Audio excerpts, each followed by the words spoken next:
మరియు పరలోక రాజ్యము మంచి మంచి ముత్యములను కొన వెతుకుచున్న వర్తకుని పోలి ఉన్నది. అతడు అమూల్యమైన ఒక ముత్యమును కనుగొని పోయి తనకు కలిగినదంతయు అమ్మి దానిని కొనెను. తెలుగులో కొనును అని రాయబడి ఉన్నది. అది కరెక్ట్ కాదు. అది మీరు సరి చేసుకోవాలని చూడండి, సరి చేసుకోండి. సో అది గ్రీకు భాషలో కొనేను అని రాయబడి ఉంది. సో మళ్ళా చదువుతున్నాను చూడండి. 46వ వచనం. అతడు అమూల్యమైన ఒక ముత్యమును కనుగొని పోయి తనకు కలిగినదంతయు అమ్మి దానిని కొనెను. సో అది కొనును అంటే అది భవిష్యత్తులో చేయబోయే కార్యం. ఇక్కడ ఇతడు అది జరిగించినటువంటి దానికి గుర్తుగా కొనెను అని రాసుకొని ఉండాలి. సో ప్రార్థన చేసుకుందాం. మా దయగలిగిన తండ్రి, మీకెంతో వందనాలు. మీరు మీ కృప ద్వారా మీ కుమారుడైన మా ప్రభు అయిన యేసుక్రీస్తుని ఈ లోకానికి పంపించి మనిషిని సృష్టించుటలో కలిగినటువంటి ఉన్నతమైన ఉద్దేశాన్ని ఈ పరలోక రాజ్య మర్మముల ద్వారా వ్యక్తపరిచి దానికి తగినటువంటి విధంగా మా మా గుణములు, ప్రవర్తన, జీవము అక్కడికి సంబంధించిందిగా మార్చబడటానికి కావలసినటువంటి పునాది వేసి ఆయన పరిశుద్ధాత్మను మాకు పంపించి వెళ్ళి ఉన్నాడు.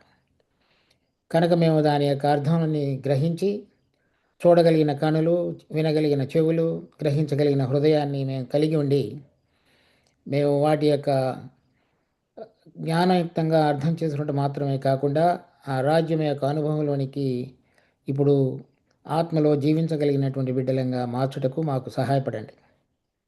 తర్వాత ఈ వాక్యాన్ని ఏ విధంగా అర్థం చేసుకోవాలో అటువంటి ఆత్మ సంబంధమైన ఈ జ్ఞాన వివేకములను ఇచ్చేటువంటి ఆత్మ ద్వారా మా అందరితో కూడా మాట్లాడండి.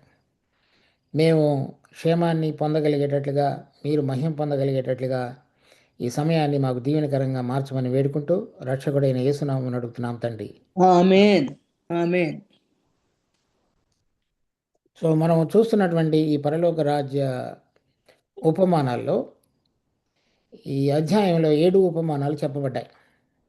దీనిలో ఇది 6వ ఉపమానాన్ని గురించి మనం ఈరోజు చూస్తున్నాం.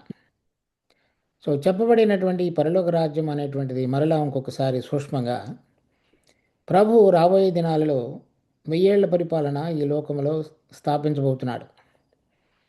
తర్వాత ఈ భూలోకంలో ఆయన ఈ రాజ్య పరిపాలన జరిగించడం మాత్రమే కాకుండా పరలోకంలో ఉన్నటువంటి దేవదూతలను కూడా స్థానభ్రంశం కావించి ఇక్కడ పరిశుద్ధతలో పాలు పొందినటువంటి బిడ్డలందరూ జయించిన విశ్వాసులు పరలోక సంబంధమైనటువంటి రాజ్యంలో ప్రవేశించి ఆయనతో పాటుగా పరలోకంలోనూ భూమి మీదను రాజ్యం చేసేటువంటి అధికారం యొక్క అనుభవంలోనికి రావాలనేటువంటిది తండ్రి అయిన దేవుని యొక్క ఉద్దేశం. సో దానికి అనుగుణంగా ప్రభు ఈ లోకానికి వచ్చినప్పుడు ఆయన భూమికి ఆకాశమునకు నిచ్చెనగా మారి ఉన్నాడు. కనుక ఆ రెండిటిని, ఆ రెండు తలాలను అంటే ఆకాశంలోను భూమిని రెంటిని కలుపుతూ వారధిగా చేయబడినటువంటి మన ప్రభువు ఆయన ద్వారా భూలోక సంబంధమైనగా పుట్టించబడిన మనుషుడు, ప్రాణ సంబంధమైన వాడు మార్చబడి ఆత్మ సంబంధమైన మరి పరలోక సంబంధమైనటువంటి వాడుగా చేయబడగలిగేటువంటి ప్రక్రియను ఆయన ప్రారంభించాడు. దానిలో దాని యొక్క ఉద్దేశం ఏమిటంటే ఈ ఇక్కడ ఈ శరీరధారిగా ప్రాణ సంబంధంగా ఉన్న మనుషుడు మార్పు చెంది అంతరంగంలో పరిశుద్ధతలో పాలు పొందినవాడై దేవుని కొరకు జీవించి రాబోయేటువంటి తరంలో తన కుమారునితో పాటుగా వీరందరూ కూడా ఆయనకు సహవాసత కలిగిన వారుగా, లేక పెండ్లి కుమార్తెగా, భార్యగా, సహచరులుగా, మరి తోటి సహోదరులుగా రాబోయేటువంటి యుగంలో ఉండుటకై అనేక మందిని పిలిచి వారిలో ఎన్నిక చేసుకొని వారికి రాజ్య అధికారాన్ని అప్పగించబోతున్నాడు. మనిషిని దేవుడు సృష్టించినప్పుడు మొదట భూమి మీద ప్రభుత్వం చేయటానికి సృష్టించాడు. దేవుడు సృష్టించినటువంటి ఆ మనుషుడు భూమి మీద అధికారం చేయటానికి తగిన వాడుగా ఉన్నాడు. ఎందుకంటే శరీరము, ప్రాణము రెండు ఉన్నాయి. కానీ పరలోక సంబంధమైన వాటిలో రాజ్యం చేయటానికి కావలసిన విధంగా అప్పుడు అతని నిర్మాణంలో లేదు. కానీ ఇప్పుడు మనలో ఆత్మను అనుగ్రహించి ఆత్మ సంబంధమైనటువంటి మనుషులుగా మార్చి ఆత్మ ద్వారా నడిపించబడేవారుగా చేయబడి, ఎంతమంది ఆత్మచేత నడిపించబడుదురో వారందరూ దేవుని కుమారులను పడుదురు. అటువంటి అనుభవంలోనికి తీసుకుని వచ్చి రాబోతున్నటువంటి మహిమ కలిగినటువంటి రాజ్యంలో ప్రవేశించడానికి పనికి రాగలిగిన విధంగా ఆయన పునాది వేశాడు.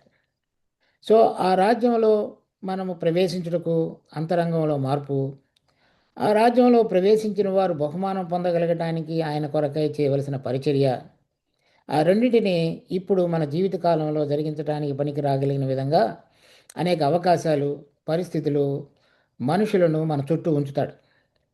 సో అది ఈ ఉపమానాల ద్వారా రకరకాలుగా ప్రభు కొన్నిటి విషయాలను ఈ మత్తయి సువార్త 13వ అధ్యాయంలో మాట్లాడుతూ వచ్చాడు. సో తర్వాత మిగిలినటువంటి ఉపమానాలలో కూడా మనం ఆ రాజ్యంలో ప్రభుతో కూడా కలిసి మహిమలో పరలోక సంబంధమైనటువంటి దానిలో ప్రభుత్వం చేయడానికి పనికి రాగలిగిన వారంగా ఉండగలుగుటకు కావలసినటువంటి అనుభవాన్ని లేక అటువంటి గుణాలను ఏ ఏ విధంగా ఉండాలో దానికి సంబంధించినటువంటి ఉపమానాలను బోధిస్తూ వచ్చాడు. దానిలో మొదటగా చెప్పబడినటువంటిది మన శర్మన్ ఆన్ ద మౌంట్, కొండ మీద ప్రసంగం. సో దానిలో చెప్పబడినటువంటి అనేక గుణాలు, అది కలిగిన వారు మాత్రమే దానిలో ప్రవేశించగలుగుతారు. అది మనం అర్థం చేసుకోవాలి. తర్వాత దానిలో పొందబోయేటువంటి బహుమానాలు, మనం ఆయన కొరకు జరిగించేటువంటి పరిచర్య, ఆయన మనకు అప్పగించబడిన దాని పనిలో మరి నమ్మకంగా విశ్వాసయుక్తంగా జీవించుట, వీటన్నిటికీ ఆధారంగా బహుమానాలు ఉంటాయి. కానీ ఆ బహుమానాన్ని పొందక మునుపు మన అంతరంగంలో కూడా మార్పు జరగవలసి ఉంటుంది. మరి పరిశుద్ధత లేకుండా ఎవరు దేవుని చూడలేరు. ఆ పరిశుద్ధత అనేటువంటిది మన ఆత్మలోనూ, తర్వాత మన హృదయము మనసుకు సంబంధించిందిగా ఉంది. వాటన్నిటిలో కూడా ఈ లోకము శరీరం నుంచి వేరుపరచబడి, ప్రభువు కొరకు ప్రత్యేకపరచబడి, ప్రభువు నియమించినటువంటి నియమావళిలో జీవిస్తూ ఆయన అప్పగించిన దానిని నమ్మకంగా నెరవేర్చేటువంటి వారు మాత్రమే దానిలో ప్రవేశించి ఆయనకి ఇష్టకరమైనటువంటి బాధ్యతలు రాబోయేటువంటి యుగంలో అది నిర్వహించగలుగుతారు. కనుక చెప్పబడినటువంటి ఉపమానాలన్నింటిలో కూడా ఇదే ఉద్దేశంతో చెప్పబడ్డాయి. కనుక ఇది యూదులకు లేక వేరే వారికి లేక అవిశ్వాసులకు చెప్పబడినటువంటివి కావు. అధిక భాగం విశ్వాసులకు సంబంధించింది. వారు ఆ రాజ్యంలో ప్రవేశించడానికి ఇప్పుడు వారి అంతరంగంలో ఎటువంటి గుణములు కలిగి, స్వభావం కలిగి, తర్వాత దేవుని పక్షంగా ప్రేమ కలిగి జీవించాలో అవి బోధిస్తూ చెప్పబడినటువంటి ఉపమానాలు. అవి వాటిని మనం సరైనటువంటి రీతిలో అర్థం చేసుకొని, అన్వయించుకొని జీవించడం ద్వారా ఎంతో ఆత్మ సంబంధమైనటువంటి క్షేమాన్ని, లాభాన్ని మనం పొందగలుగుతాం. ఈరోజు మనం చదివినటువంటి వాక్య భాగంలో పరలోక రాజ్యము మంచి ముత్యములను కొన వెతుకుతున్న ఒక వర్తకుని పోలి ఉన్నది. ఇక్కడ ఒక వర్తకుడు తోటి ఈ పరలోక రాజ్యం పోల్చబడింది. అతని పని ఏంటంటే ఆ వర్తకుడు ముత్యములను కొని అమ్మటం. ఈ వర్తకుడు తనకు డబ్బులున్నంత వరకు కొంటూ ఉంటాడు. తర్వాత తనకు లాభం వచ్చినప్పుడు ఆ కొనినటువంటి ముత్యాన్ని అమ్ముకుంటాడు. అది వర్తకుడి పని. వర్తకుడు అనగానే అతడు కొనటం, అమ్మటం రెండూ చేస్తుంటాడు.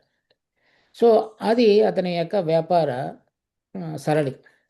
దానిలో అతడు అమ్మి మరి కొని అమ్మేటువంటి ప్రక్రియలో ఎప్పుడు కూడా మంచివి దొరుకుతాయేమో అని చూస్తూ ఉంటాడు. సో ఆ మంచి ముత్యములుడు ఇక్కడ రాయబడింది అమూల్యమైనటువంటిది ఒక ముత్యాన్ని కనుగొన్నాడు. సో అమూల్యం అంటే దానికి వెలకట్టలేనిది అని అర్థం. ఆ వెలకట్టలేనటువంటి ముత్యాన్ని కనుగొన్నప్పుడు అతడు మరి తనకు కలిగినది అంతయు కూడా అమ్మివేసి ఆ ముత్యాన్ని కొన్నాడు. సో ఇక్కడ చెప్పబడినటువంటి ఆ ముత్యం అనేటువంటిది పరలోక రాజ్యంలో ప్రభు అయిన యేసుక్రీస్తు మహిమలో వచ్చినప్పుడు మనము సజీవులుగా ఇక్కడ ఉన్నట్లయితే, మరి ఆయన కోరిన విధంగా పరిశుద్ధతలో పాలు పొందిన వారంగా ఆయన ఎంచినట్లయితే మనం లేవనెత్తబడటం. అలా కాకుండా ఆయన రాకడకు మునుపు కనుక మనం ఈ లోకాన్ని విడిచిపెట్టినట్లయితే మొదటి పునరుద్ధానంలో పాలు పొంది ఆయనతో పాటుగా 1000 సంవత్సరములు రాజ్యం చేస్తూ ఆయనతో పాటుగా రాజులుగాను యాజకులుగాను ఉండటం. సో అది పరలోక రాజ్యం. సో అతనికి ఈ పరలోక రాజ్యం అనేటువంటి ఒక ముత్యాన్ని అతడు కనుగొన్నాడు. అమూల్యమైనది అది. అంతకు మునుపు ఉన్నటువంటి ముత్యములు కూడా విలువైనవే, కానీ ఇది అన్నిటికంటే శ్రేష్టమైనది, వెల కట్టలేనటువంటిది అని వ్రాయబడి ఉంది, అమూల్యమైనది. కనుక దేవుడు ఒక మనిషిని సృష్టించుటలో ఆయనకు కలిగినటువంటి ఉద్దేశం చూడండి. ఎఫెసీ పత్రిక 3వ అధ్యాయం. సో, ఎవరైనా బైబిల్స్ కలిగిన వాళ్ళు చూడండి నాతో పాటుగా. ఎఫెసీ పత్రిక 3వ అధ్యాయం.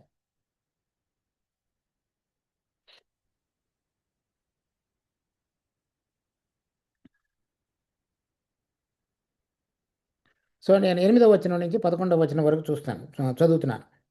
దేవుడు మన ప్రభువైన యేసుక్రీస్తునందు చేసిన నిత్య సంకల్పము చొప్పున పరలోకములో ప్రధానులకును అధికారులకును సంఘము ద్వారా తన యొక్క నానా విధమైన జ్ఞానము ఇప్పుడు తెలియబడవలని ఉద్దేశించి శోధింప శక్యము కాని క్రీస్తు ఐశ్వర్యమును అన్యజనులలో ప్రకటించుటకును సమస్తమును సృష్టించిన దేవుని యందు పూర్వకాలము నుండి మరుగైన మర్మమును గూర్చిన ఏర్పాటు ఎట్టిదో అందరికీ తేటపరచుటకును పరిశుద్ధులందరిలో అత్యల్పుడైన నాకు ఈ కృప అనుగ్రహించును. సో ఇక్కడ ఆ మర్మమును గూర్చిన ఏర్పాటు అనేటువంటిది మీరు కనుక చూస్తే గృహ నిర్వాహకత్వం అని కింద మార్జిన్లో రాసి ఉంటుంది చూడండి. తెలుగు బైబిల్ ఉన్న వాళ్ళకి ఆ ఏర్పాటు అనేటువంటి మాటకి అర్థం కింద వేరే అనువాదం నుంచి రాయబడింది గృహ నిర్వాహకత్వం. అంటే దేవుడు ఏదైతే మరి పరలోకములో తర్వాత సింహాసనములు, ప్రభుత్వములు, ప్రధానులు, అధికారులు అనే 4 తరగతుల వారి ద్వారా తన రాజ్యాన్ని పరలోకంలో నిర్వహించేవాడిగా ఉన్నాడు. సో వారిలో కొందరిని తొలగించి వారు జరిగించుతున్నటువంటి ఆ గృహ నిర్వాహకత్వాన్ని ఇప్పుడు భూలోకములో నుంచి సిద్ధపరచబడినటువంటి జయించిన పరిశుద్ధపరచబడినటువంటి విశ్వాసులకు దానిని అప్పగించేవాడిగా ఉన్నాడు. అది తెలియజేయబడటం అనేటువంటిది ఈ గతంలో అంటే పాత నిబంధన కాలంలో దాచి ఉంచబడిన మర్మం.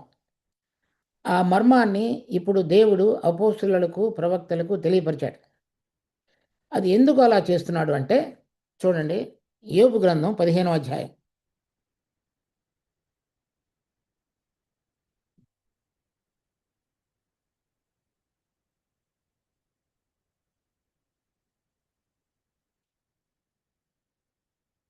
పదిహేనవ వచనం. ఆలోచించము, ఆయన తన దూతల యందు నమ్మిక ఉంచడు. ఆకాశ వైశాల్యము ఆయన దృష్టికి పవిత్రం కాదు. అంటే పరలోక సంబంధమైనటువంటి స్థలము కానీ అక్కడ ఉన్నటువంటి దేవదూతలు కానీ ఆయన దృష్టికి పవిత్రులు కారు అని రాయబడింది. చూడండి, యోబు గ్రంథం 4వ అధ్యాయం.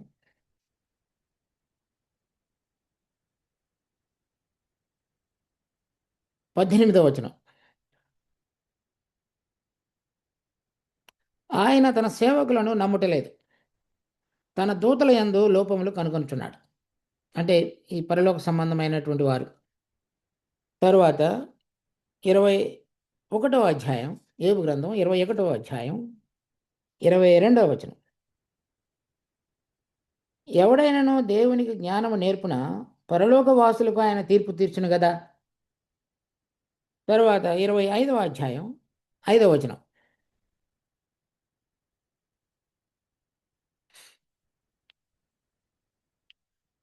ఆయన దృష్టికి చంద్రుడు కాంతి గలవాడు కాడు, నక్షత్రములు పవిత్రమైనవి కావు. సో పరలోక సంబంధమైనటువంటి ఉన్నటువంటి సేవకులు కానీ దూతలు కానీ స్థలము కానీ అపవిత్రపరచబడింది. అందుచేతనే చూడండి, కొలసీలకు రాసిన పత్రిక 1వ అధ్యాయం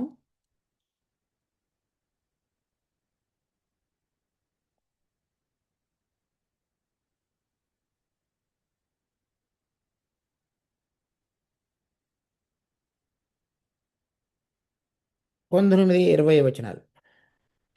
ఆయన యందు సర్వసంపూర్ణత నివసింపబలననియు ఆయన శిలువ రక్తము చేత సంధి చేసి ఆయన ద్వారా సమస్తమును, అవి భూలోకమందున్నవైనను పరలోకమందున్నవైనను, వాటన్నిటినీ ఆయన ద్వారా సమాధానపరుచుకొనవలనని తండ్రి అభిష్టమాయన.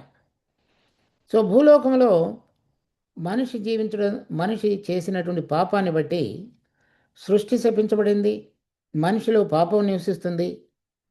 ఎవరు ఆయన దృష్టికి నీతిమంతులు కారు గనక పరిశుద్ధుడైన మన ప్రభువైన యేసుక్రీస్తు యొక్క రక్తము మరి పాప పరిహార్థ బలిగా అర్పించవలసి వచ్చింది మన అందరి ప్రాయశ్చిత్తం కొరకు.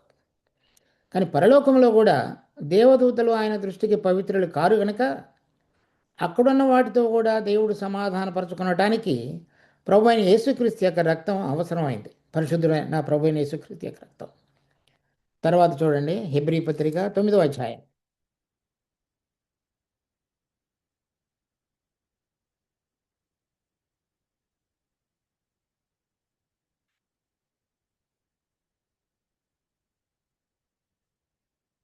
ఇరవై 23వ వచనం. పరలోకమందున్న వాటిని పోలిన వస్తువులు ఇట్టి బలుల వలన శుద్ధి చేయబడవలసి ఉండను, కానీ పరలోక సంబంధమైనవి వీటికంటే శ్రేష్టమైన బలుల వలన శుద్ధి చేయబడవలసి ఉండెను. ఎందుకంటే దేవదూతలు ఆయన దృష్టికి పవిత్రులు కారు, వారికి తీర్పు తీర్చబోతున్నాడు. ఆ స్థలము అపవిత్రపరచబడింది. అందుచేత ప్రభు అయిన యేసుక్రీస్తు భూలోకంలో ఉన్న మన కొరకు మాత్రమే ఆయన రక్తం చిందించలేదు, కానీ పరలోకంలో అపవిత్రపరచబడిన మరి దేవునికి వ్యతిరేకంగా ఉన్నటువంటి దేవదూతలు చేసినటువంటి అపవిత్ర కార్యాన్ని బట్టి అక్కడ ఉన్నటువంటి బలిపీఠం మీద కూడా మరి ప్రభు అయిన యేసుక్రీస్తు తన రక్తాన్ని మరి ప్రోక్షించి ప్రాయశ్చిత్తం చేసినాడు. అందుచేత ఆయన పరలోకంలోనూ భూలోకంలోనూ రాబోయే దినాలలో ఏలబోతున్నాడు. సో దానిలో పారిభాగస్తులుగా ఉండటానికి మనలను చూడండి. ఎఫెసీ పత్రిక 1వ అధ్యాయం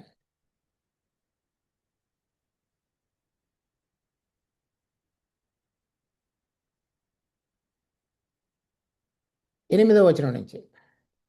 కాలము సంపూర్ణమైనప్పుడు జరగవలసిన ఏర్పాటును బట్టి ఆయన తన దయా సంకల్పం చొప్పున తన చిత్తమును గూర్చిన మర్మమును మనకు తెలియజేసి మనకు సంపూర్ణమైన జ్ఞాన వివేచన కలుగుటకు ఆ కృపను మన ఎడల విస్తరింపచేసిన ఈ సంకల్పమును బట్టి ఆయన పరలోకంలో ఉన్నవే కానీ భూమి మీద ఉన్నవే కానీ సమస్తమును క్రీస్తునందు ఏకముగా సమకూర్చుకునవలనని తనలో తాను నిర్ణయించుకున్నాడు.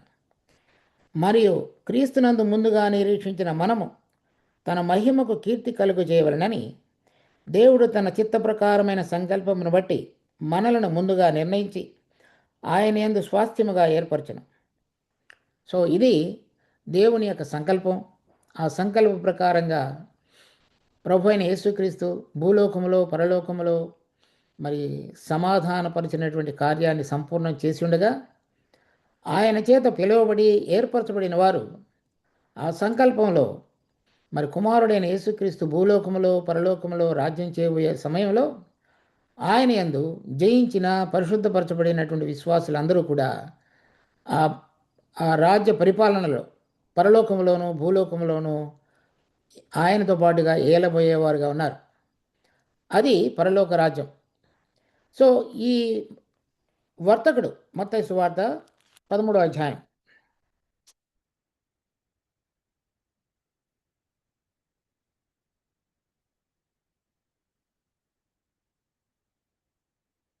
సో మంచి ముత్యములను కొన వెతుకుచున్న వర్తకుని పోలి ఉన్నది. అతడు అమూల్యమైన ఒక ముత్యమును కనుగొని.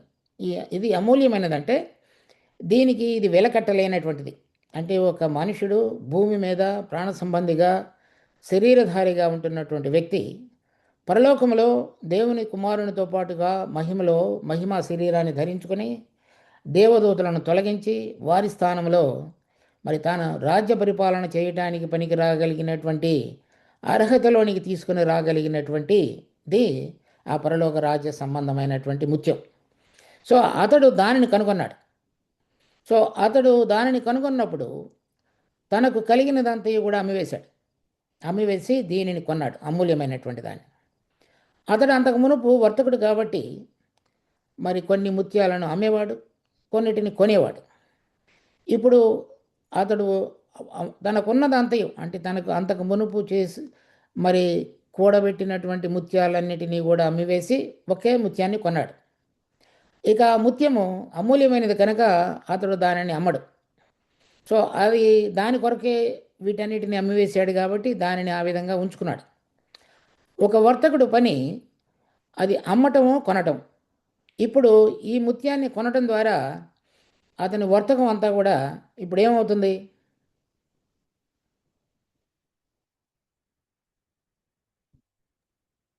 వర్తకం అంతా పోయింది ఇంకా. అంటే అతను దుకాణం మూసివేసేశాడు. సో అతనికి ఆ ఒక్క ముత్యమే మిగిలింది.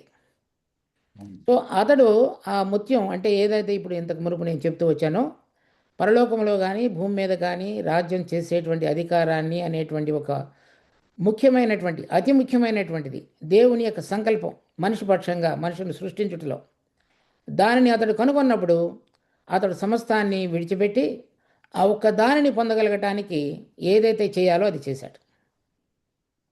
అది ఆ ఉపమానం. సో అంతకు మునుపు మనం 44వ అధ్యాయంలో 44వ వచనంలో చదివినప్పుడు అతడు అమ్మలేదు, కొనలేదు. అమ్మటానికి ప్రయత్నం చేస్తూ వచ్చాడు, కొనటానికి ప్రయత్నం చేస్తూ వచ్చాడు, కానీ తన నిర్ణయాన్ని మరి సరైనటువంటి విధంగా కొనసాగించలేకపోయాడు. అంటే అలా కొంతమంది ఉంటారు అనేటువంటి దానిని కూడా మనం గమనించాం. సో ఈ వచనాల్లో ఇక్కడ మనం చెప్పబడుతున్నటువంటి ఈ వర్తకుడు దాని యొక్క విలువను ఏదైతే ఎప్పుడైతే గ్రహించాడో తనకు ఉన్నదంతయు కూడా పోగొట్టుకోవడానికి ఇష్టపడ్డాడు. తనకు కలిగినటువంటి వర్తకాన్ని మొత్తాన్ని పోగొట్టుకున్నాడు. ఆ ముత్యాన్ని కనుక్కొని దానిని కొని దానితోటి మాత్రమే తన జీవితాన్ని ముందుకు సాగించాడు. సో ఈ పరలోక రాజ్య మర్మాన్ని రాబోయేటువంటి యుగంలో అటువంటి అర్హత కలిగినటువంటి జీవితం యొక్క అనుభవంలోనికి రాగలగటానికి ఏదైతే త్యాగభరితమైనటువంటిది ఈ లోక సంబంధంగా శరీర సంబంధంగా ఆ రెండు విషయాలలో త్యాగంగా జీవించి ఎందుకు త్యాగం చేయాలనేటువంటిది కూడా మనం గ్రహించుకోవాలి. దేవుడు మనం పిలిచినటువంటి పిలుపు యొక్క ఔన్నత్యం ఎటువంటిది. నేను శరీరధారిగా ప్రాణ సంబంధిగా ఉన్నటువంటి మనుషుడు ఆత్మ సంబంధమైన వాడిగా మార్చబడి మహిమలో ప్రవేశించి మరి దేవదూతలను స్థానభ్రంశం చేసి వారి స్థానాలలో నేను పొందగలిగేటువంటి గొప్ప అర్హత అనేటువంటిది అది ఎంతో విలువైనది. సో దానిని పొందగలగటానికి ఏదైతే చేయాలో అదంతయో అతడు చేశాడు. సో ఈ రాజ్య సువార్త ప్రకటించినప్పుడు ఈ పిలువబడినటువంటి వారు అనేక మంది ఉన్నారు, కానీ ఏర్పరచబడిన వారు ఆ ఏర్పరచబడినటువంటి వారు దీని యొక్క విలువను గుర్తెరిగేవారు గాను, దానికి ఎటువంటి క్రయం చెల్లించాలో దాన్ని చెల్లించడానికి ఇష్టపడేవారు గాను, తర్వాత వారి యొక్క హృదయం పరలోక సంబంధమైన వాటితోటి ముడివేయబడినది గాను జీవించేటువంటి క్రమశిక్షణతోటి అలవాటు చేసుకునేవారుగా ఉంటారు. సో ఈ పరలోక సంబంధమైనటువంటి రాజ్యంలో ఎప్పుడు కూడా రెండు విషయాలు ఉన్నాయి. ఒకటి రాజు, ఆ రాజు మనకు అనుగ్రహించబోయేటువంటి విషయాలు. ఒకటి ఆయన, రెండవది ఆయన మనకు అనుగ్రహించబోతున్నటువంటి స్వాస్థ్యం. ఆయనని గురించినటువంటిది మన ఆ యొక్క ఆత్మలో ప్రతిష్ఠించి నడిపించబడాలి. ఆయన మనకు అనుగ్రహించబడుతున్నటువంటి విషయాలు మన హృదయంలో నింపబడి ఉండాలి. ఎందుచేతనంటే నీ ధనము ఎక్కడ ఉండనో అక్కడ నీ హృదయం ఉండను.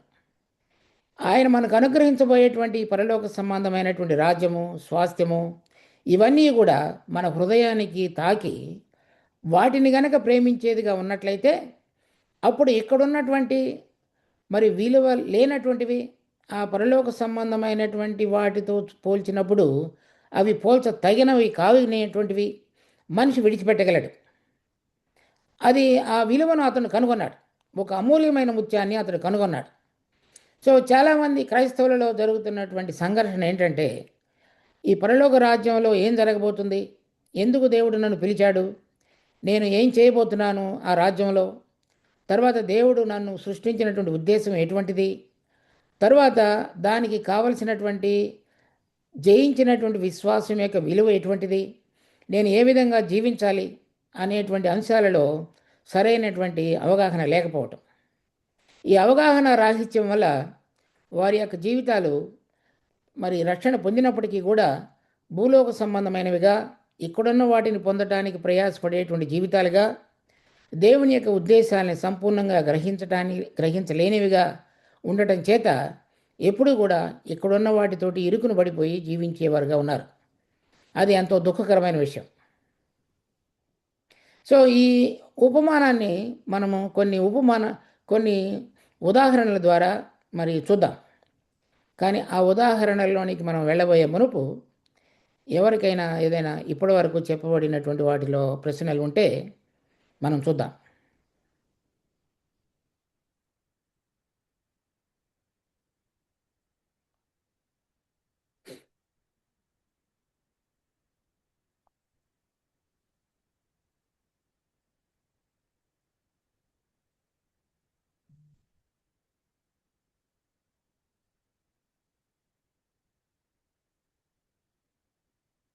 మరొకసారి మీరు ఫిబ్రవరి 9:23 ఇంకొకసారి కొంచెం చెప్తారా? అది యా, హెబ్రీ 9:23. 23 మీరు అంటే సో నేను అంటే ఒక నిమిషం నా సాక్ష్యం చెప్తాను.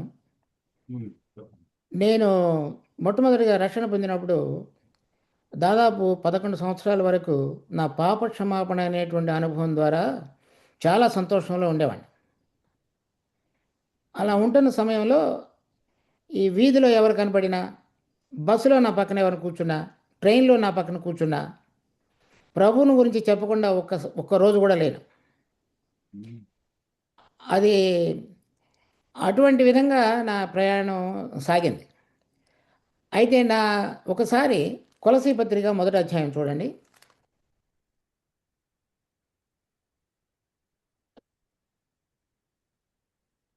19-20 వచనాలు.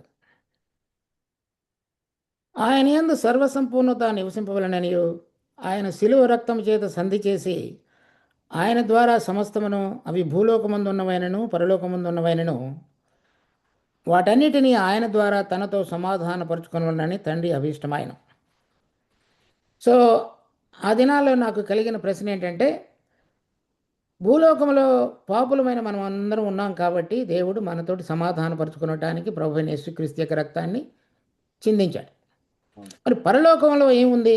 ఎందుకు పరలోకంలో ఉన్నవై సమాధానపరచుకోవలసి వచ్చింది అనేటువంటిది నా జీవితంలో కలిగినటువంటి మొదటి ప్రశ్న.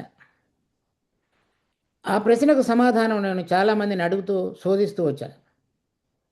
అది ఎవరు అంత స్పష్టంగా తెలియపరచలేదు. ఒకసారి ఇద్దరు బ్రదర్స్ స్విట్జర్లాండ్ నుంచి వచ్చారు. అప్పుడు మేము బాంబేలో ఉండేవాళ్ళం. వచ్చినప్పుడు వాళ్ళు ఈ పరలోక రాజ్యం అనేటువంటి ఉపమానంలో నుంచి మొదట వాళ్ళు మాట్లాడుతూ మొదలుపెట్టారు. లూకాసు వార్త 16వ అధ్యాయం గురించి చెప్పారు. అప్పుడు నేను ఈ ప్రశ్న అడిగినప్పుడు వాళ్ళు దానికి తేటగా సమాధానం చెప్పారు. పరలోకంలో కూడా దేవదూతలు పాపం చేశారు. ఆ పాపం చేసిన కారణాన్ని బట్టి అక్కడ ఉన్నటువంటి దేవుని యొక్క ఆ పరలోకంలో ఉన్నటువంటి ఒక స్థలంలో అపవిత్రత జరిగింది. ఆ అపవిత్రతను కూడా దేవుడు సమాధానపరుచుకునడానికి ప్రభు అయిన యేసుక్రీస్తు యొక్క బలి రక్తాన్ని కార్చాడు అని చెప్పాడు. సో దాని ద్వారా ఈ రాజ్యం యొక్క సువార్తను గురించినటువంటి మర్మం అంతా కూడా నాకు తర్వాత మెల్లమెల్లగా తేటగా అర్థమైంది. ఆ ఒక్క వచనం నాకు అర్థం కాకపోవడం చేత దేవుడు దాన్ని అర్థమయ్యేటట్లు చేసి దీనిలో ఉన్నటువంటి మర్మాలన్నిటిని కూడా తర్వాత కొన్ని సంవత్సరాలలో మెల్లమెల్లగా దేవుడు తెలియపరుస్తూ వచ్చాడు. సో తర్వాత ప్రభు ఈ లోకంలో ఉండగా మాట్లాడినటువంటి అతి ముఖ్యమైనటువంటి విషయం పరలోక రాజ్యాన్ని గురించి. పాప క్షమాపణ గురించి అతి తక్కువ మాట్లాడాడు. ఆయన మాట్లాడినటువంటి ముఖ్యమైనటువంటి విషయం అన్ని సువార్తలలో కూడా మనిషి పరలోకంలో దేవుని కుమారునితో పాటుగా కలిసి ఎలా ఉండాలనే దాని గురించిన ఉపమానాలు అధికంగా బోధిస్తూ వచ్చాడు. సో తర్వాత చూడండి, ఇప్పుడు హెబ్రీ పత్రిక 9వ అధ్యాయం 23వ వచనం. పరలోకమందున్న వాటిని పోలిన వస్తువులు ఇట్టి బలుల వలన శుద్ధి చేయబడవలసి ఉండెను. అంటే ఎక్కడైతే అపవిత్రత జరిగిందో అక్కడ ఉన్నటువంటి విషయాలు కూడా శుద్ధి చేయబడవలసి ఉంది. అంటే అపవాది అతడు పరలోకములో దేవుని సన్నిధిలో ఉండేటువంటి వాడు. అతనిలో ఉన్నటువంటి గర్వం కారణం చేత పడిపోయాడు. అతడు దేవుని సన్నిధిలో ఉంటూ అది దేవుని యొక్క ముఖ్యమైనటువంటి పనులు నిర్వహించేటువంటి వాడుగా ఉన్నాడు. అతడు పడిపోవటం చేత అతనితో పాటుగా మూడు వంతుల దేవదూతలను కూడా అతనితో పాటుగా పడిపోయారు. అది ప్రకటన గ్రంథం 12వ అధ్యాయంలో ఉంది. సో అతడు ఎదురు తిరిగిన కారణం చేత దేవుని యొక్క ఉద్దేశాలకు వేరుగా ప్రవర్తించిన తీరుని బట్టి అక్కడ జరిగినటువంటి అపవిత్రత కూడా శుద్ధి చేయబడవలసి వచ్చింది. అందుచేత వీటికంటే శ్రేష్టమైన బలుల వలన శుద్ధి చేయబడవలసి ఉండెను. అందువలన నిజమైన పరిశుద్ధ స్థలమును పోలి హస్తకృతమైన పరిశుద్ధ స్థలములలో క్రీస్తు ప్రవేశింపలేదు. కానీ ఇప్పుడు మన కొరకు దేవుని సముఖమందు కనబడుటకే పరలోకమందు ప్రవేశించను. అక్కడ ఉన్నటువంటివి కూడా శుద్ధి చేయబడటానికి తన రక్తాన్ని తీసుకొని ప్రభు పరలోకంలో ప్రవేశించున్నాడు.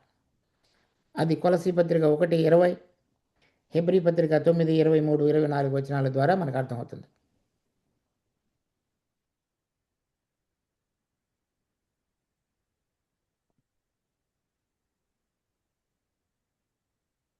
సో ఈ పడిపోయినటువంటి దేవదూతల గురించి కీర్తన 82లో ఉంది చూడండి.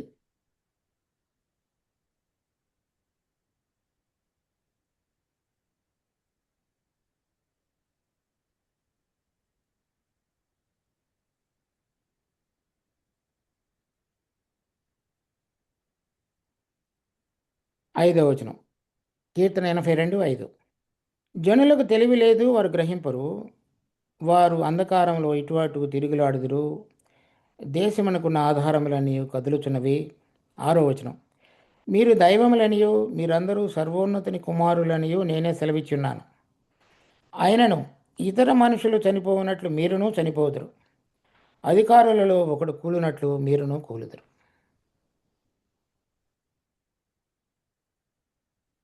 సో వాళ్ళందరికీ తీర్పు తీర్చేటువంటి సమయంలో వాళ్ళందరూ కూడా పడిపోతారు, తర్వాత అగాధంలో వేయబడతారు.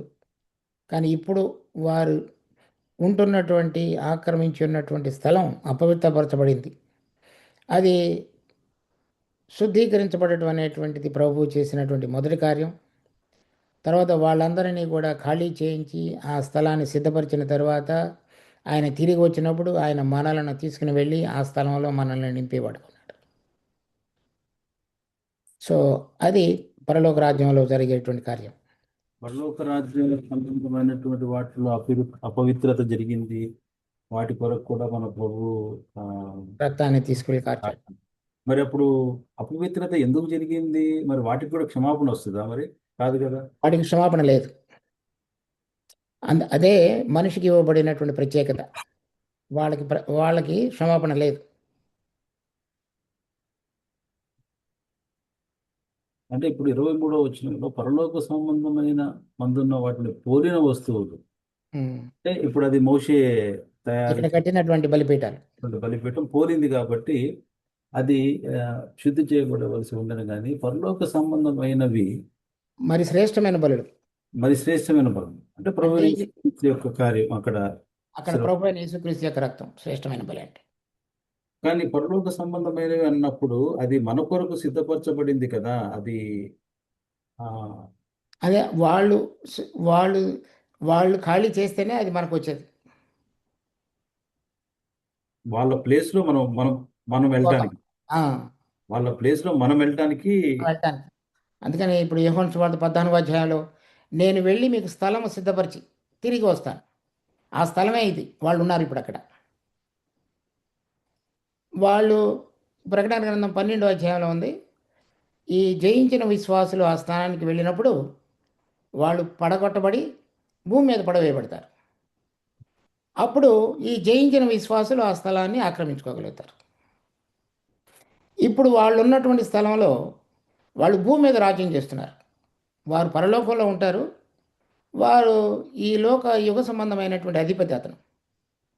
ఆ అధిపతి స్థానంలో ప్రభు అయిన యేసుక్రీస్తు, అతనితో పాటుగా ఆ సాతాను యొక్క దూతలు ఎవరైతే ఉన్నారో ఆ దూతల స్థానాల్లోనికి జయించిన విశ్వాసులు వచ్చి వారు పరలోకం నుంచి భూమి మీద రాజ్యం చేయబోతారు. సో ఇప్పుడు ఎఫెసీ పత్రిక 3వ అధ్యాయంలో పౌలు చెప్పినట్లు సంఘము ద్వారా అదే ప్రధానులకు అధికారులకు ఆయన చూపిస్తానంటాడు. అవును, అదే చూపించేది.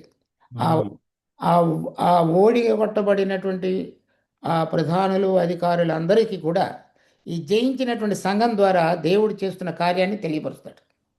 సో ఇప్పుడు అక్కడ ప్రధానులనే వారు, అక్కడ ఎఫెసీ 3లో ఉన్న ప్రధానులు ఓడిపోయినటువంటి వారని చెప్తున్నారు, అంతేనా? ప్రధానులు అధికారులు ఇద్దరు. 4 తరగతుల వారు ఉన్నారు. సింహాసనములు, dominions, thrones, dominions, principalities and powers. ఈ ప్రిన్సిపాలిటీస్ అండ్ పవర్స్ వాటికి తెలియపరిచేవాడుగా ఉన్నాడు. వాటి స్థానంలోనికి సంఘం రాబోతుంది.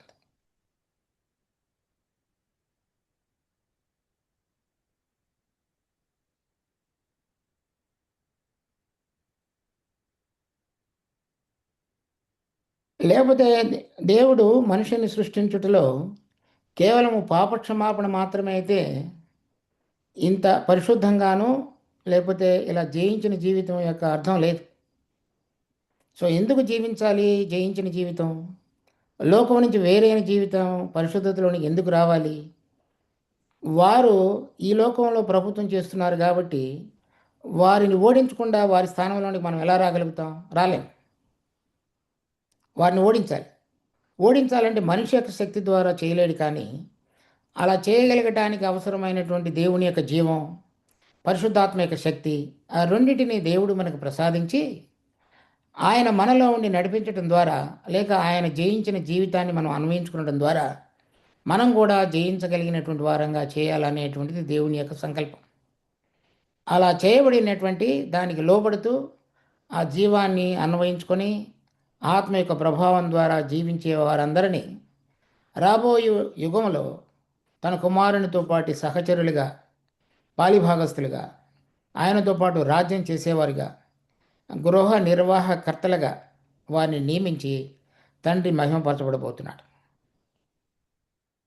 అది దేవుని యొక్క ఉద్దేశం.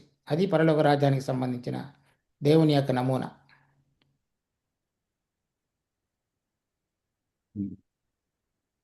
ఇప్పుడు 14 వచనంలో ఉంటది కదా మనకి, ఇప్పుడు హేతుజిత పరలోకమందును భూమి మీద ఉన్న ప్రతి కుటుంబం అని, ప్రతి కుటుంబం పరలోకంలో కూడా కుటుంబం ఉంది కదా మరి ఆయనకి. ఉంది. అది పడనటువంటి దేవదూతలు కూడా ఉన్నారు కదా, అందరూ పడిపోలేదు. మూడో వంతు పడిపోయారు. మరి మంది పడలేదు. దాంట్లో లేరా? ఇప్పుడు ఇందాక మనం చదివిన దాంట్లో పడనటువంటి ప్రధానులు ఎవరు లేరా? ఏంటి మళ్ళీ చెప్పండి. పడినవారే అంటారా? ఎఫ్ఎస్సి 3లో ప్రధాన అధికారులకు సంఘం ద్వారా తను చూపించాలనుకున్నది పడిపోయిన వారి విషయంలోనే చెప్తున్నాడు అక్కడ. అంటే మీరు ఇప్పుడు ఏంటంటే ఎవరి స్థానంలో అయితే మనం వెళ్ళబోతున్నామో వాళ్ళకి ముఖ్యంగా ఉద్దేశం తెలియపరుస్తాడు. కానీ చూడండి, ప్రకటన గ్రంథం 4వ అధ్యాయం.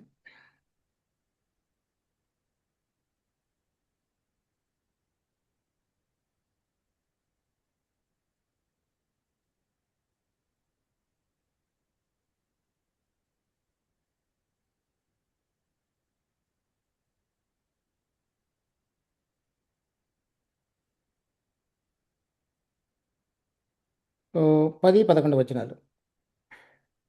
ఆ 24 పెద్దలు సింహాసనమందు ఆసీనుడయుండు వాని ఎదుట సాగిలపడి యుగ యుగములు జీవించుచున్న వానికి నమస్కారం చేయుచు, ప్రభువా మా దేవా, నీవు సమస్తమును సృష్టించితివి, నీ చిత్తమును బట్టి అవి ఉండెను, దానిని బట్టి సృష్టింపబడిన కనుక నీవే మహిమ ఘనత ప్రభావములు పొంద అర్హుడు అని చెప్పుచు తమ కిరీటములను ఆ సింహాసనం ఎదుట వేసిరి.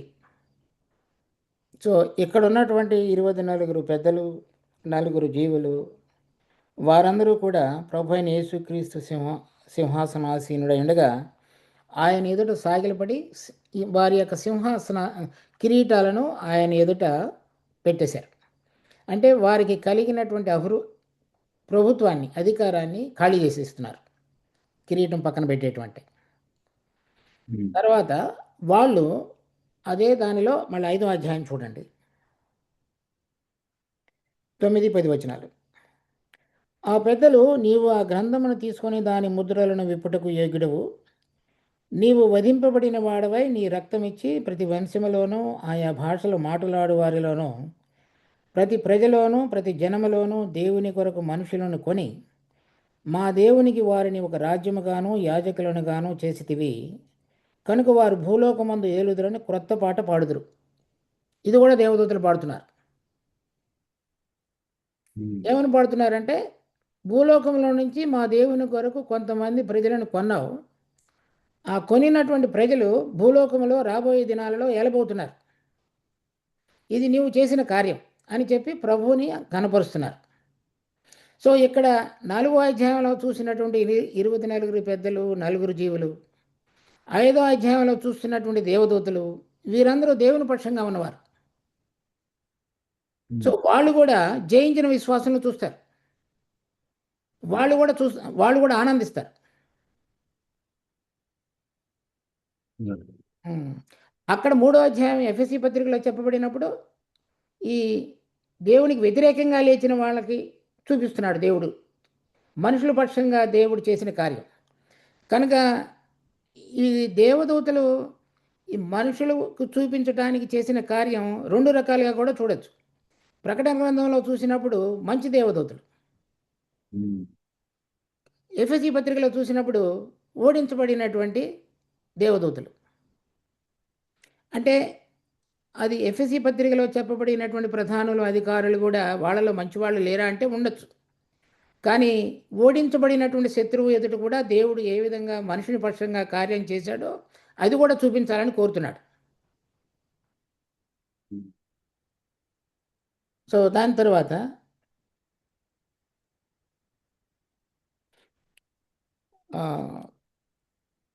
మొదటి సమయంలో 2వ అధ్యాయం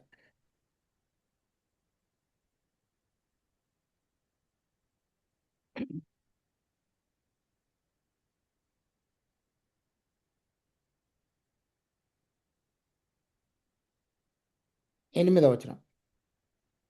దరిద్రులను అధికారులతో కూర్చుండబెట్టుటకును, మహిమగల సింహాసనమును స్వతంత్రింప చేయుటకును వారిని మంటిలో నుండి ఎత్తువాడు ఆయనే. లేమిగల వారిని పెంటె కుప్ప మీద నుండి లేవనెత్తువాడు ఆయనే. భూమి యొక్క స్తంభములు యెహోవా వశము. ఇక్కడ చూడండి, దరిద్రులను అధికారులతో కూర్చుండబెట్టడు అంటే ఆయన ఎవరైతే అధికారం చేస్తున్నారో ఇప్పుడు ఆ దేవదూతలు వారితో పాటుగా వీరిని కూడా కూర్చుండబెట్టడానికి. తర్వాత కీర్తన 113వ అధ్యాయం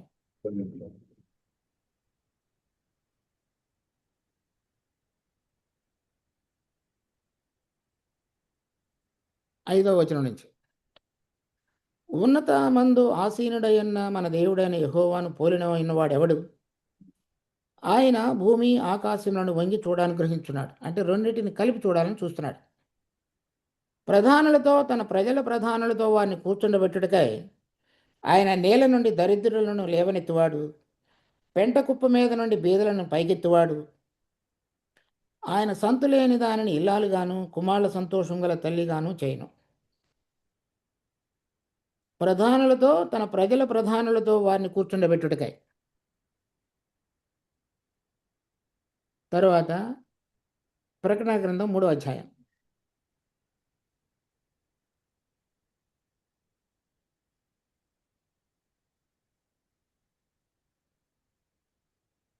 21వ వచనం.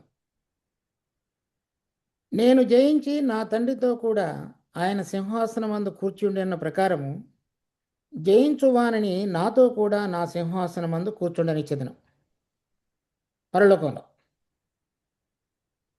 తర్వాత ప్రకటన గ్రంథం 2వ అధ్యాయం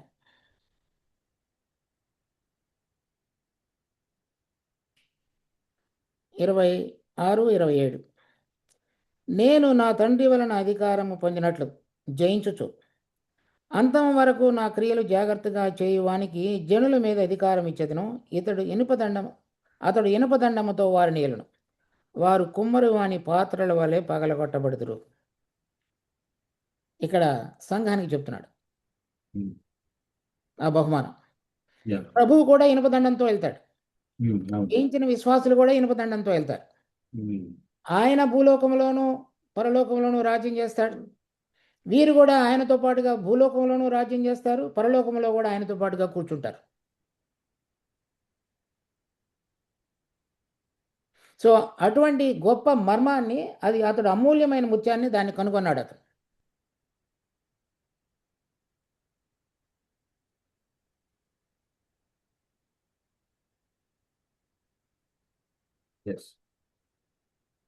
సో ఇది ఎందుకు మొట్టమొదటిలోనే ప్రభువు చెప్పాడు. మత్తయి సువార్త 13వ అధ్యాయంలో చూడండి మళ్ళీ ఇంకోసారి. మత్తయి సువార్త 13వ అధ్యాయం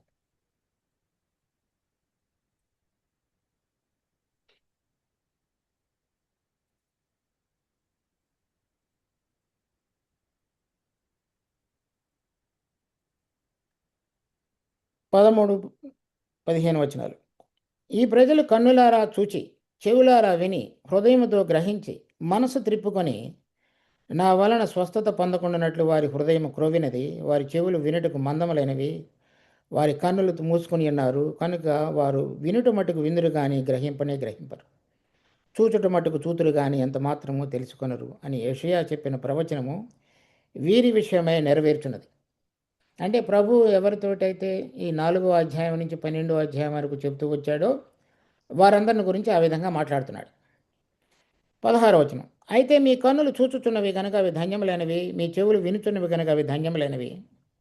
అనేక ప్రవక్తలను నీతిమంతులను మీరు చూచు వాటిని చూడగోరిగియు చూడకపోయిరి, మీరు విను వాటిని వినగోరియు వినకపోయిరని మీతో నిశ్చయముగా చెప్పుచున్నాను. కనుక ఈ రోజులలో కూడా ఈ చూడటం అనేటువంటిది, వినటం అనేటువంటిది చాలామంది గ్రహించలేకపోయారు. ప్రభు మాట్లాడుతున్నటువంటి విషయాలు ఈ పరలోక రాజ్యంలో మనుషుడు భూమి మీద సృష్టించబడినటువంటి దేవుని యొక్క ఉద్దేశం ఏమిటనేటువంటిది గ్రహించే విషయంలో చూడలేకపోయారు, వినలేకపోయారు. అందుచేత ఇది మర్మంగానే ఇప్పటికీ ఉండిపోయింది. అతి తక్కువ మంది మాత్రమే దీని మీద ధ్యానం ఉంచి వాళ్ళ జీవితాలు దేవుడు ఏదైతే క్రమంలోనికి రావాలని కోరుతున్నారో ఆ క్రమంలోనికి తెచ్చుకుంటూ జీవించుతున్నారు. అలా లేకపోతే ప్రతి తరంలో కొంతమంది ఉన్నారు. అందుచేతే ఇది ఇంతవరకు కూడా ముందుకు కొనసాగుతూ వచ్చింది. లేకపోతే ఇది ఎప్పుడూ మరుగుపడిపోయింది.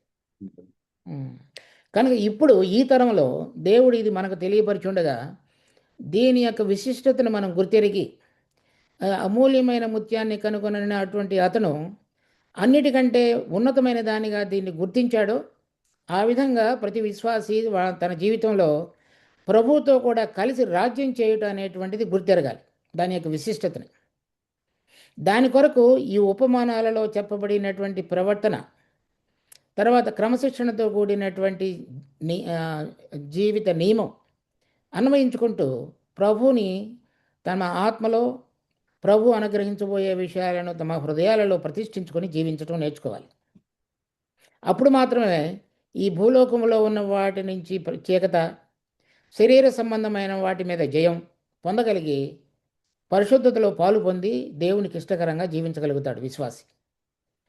ఆ రెండు గనక లేకపోతే అతడు ఎంతకాలం ఎంత చేసినా సరే ఈ వీటి మీద జయాన్ని పొందలేడు. ఎందుకంటే ఈ లోకంలో ఉన్న వాటికంటే విలువైన వాటిని అతడు తన కన్నులతో చూడగలగాలి. అవి చూడనంతకాలం ఈ విశ్వాస జీవితం అనేటువంటిది భూలోకంలో ఒక సంఘర్షణగా మిగిలిపోతుంది. అతడు ఎందుకు ఒక్కసారిగా తనకు ఉన్నదంతయు అమ్మివేశాడు, తనకు ఉన్నటువంటి ఆ వర్తకాన్ని మూసేసుకున్నాడు, ఒక ముత్యాన్ని కొని దాని కొరకు జీవించాడు అనేటువంటిది మరి మనం అందరం కూడా సరైన రీతిలో అర్థం చేసుకోవాలి.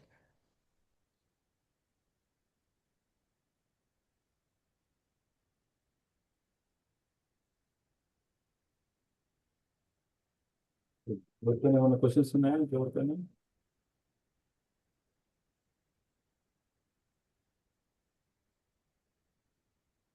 నాదో ప్రశ్న. ఫిలిప్పి పత్రికలో 2వ అధ్యాయంలో 10వ వచనం, భూమి క్రింద ఉన్నవారు ఎవరండి? భూమి క్రింద ఉన్నవారు ఎవరో ఎక్స్ప్లెయిన్ చేయరు. యోబు గ్రంథం 26వ అధ్యాయం.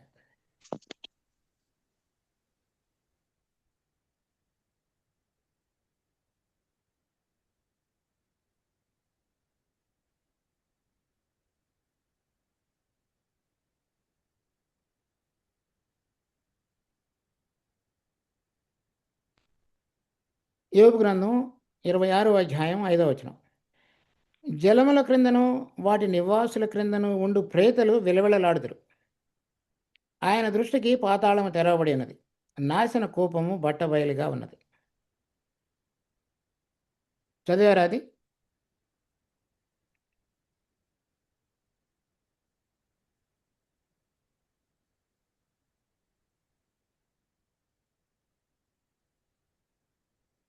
తర్వాత 38వ అధ్యాయం యోబు గ్రంథం.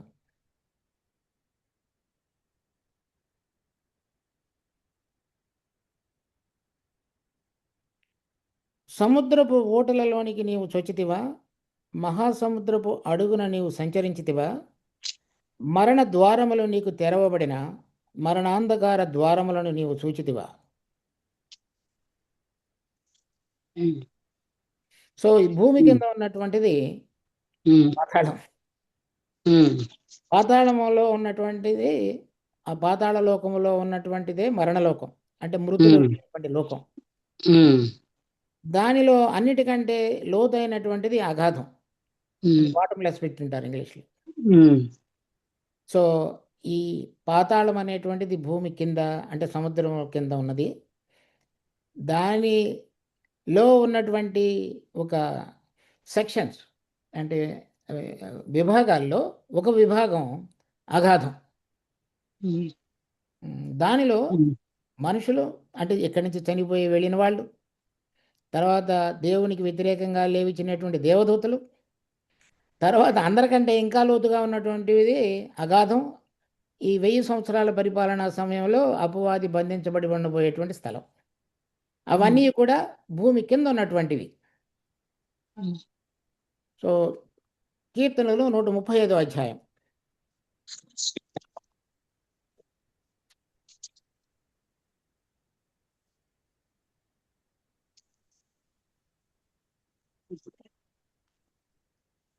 ఉమ్, 135.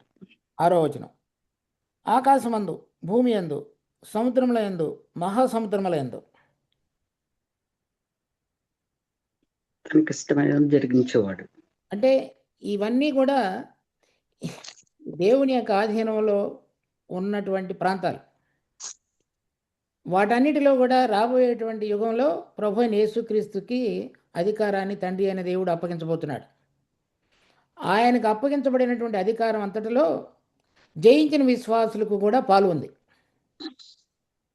తరువాత ప్రకటన గ్రంథం 5వ అధ్యాయం. అందులో సముద్రంలో ఉన్నవాళ్ళు, అన్ని చోట్ల ఉన్నవాళ్ళు. 13వ వచనం. పరలోకమందు, భూలోకమందు, భూమి క్రింద, సముద్రంలో ఉన్న సృష్టి. ఉమ్. అంటే ఆత్మలు కూడా అక్కడే ఉంటాయండి. అంటే ఏ ఆత్మలు? ఇప్పుడు కింద ఉన్నదంటే చనిపోయిన ఆత్మలే కదా ఉండేది అంటున్నాను. శరీరం ఇలా కుళ్ళిపోద్ది కదా. యా, అంటే మనిషిలో ఆత్మ కాకుండా ప్రాణం కూడా ఉంది. ఉమ్. అక్కడ వేరు ప్రాణం ఉంది. అది వేరైన సబ్జెక్టు, అది తర్వాత చూద్దాం. సో ఇప్పుడు మరలా చూడండి, మత్తయి సువార్త 13వ అధ్యాయంలో దానికి సంబంధించినటువంటి ప్రశ్నలు ఏదైనా ఉంటే చూసి తర్వాత కొన్ని ఉదాహరణలు చూద్దాం, అది మీకు అర్థమవుతుంది.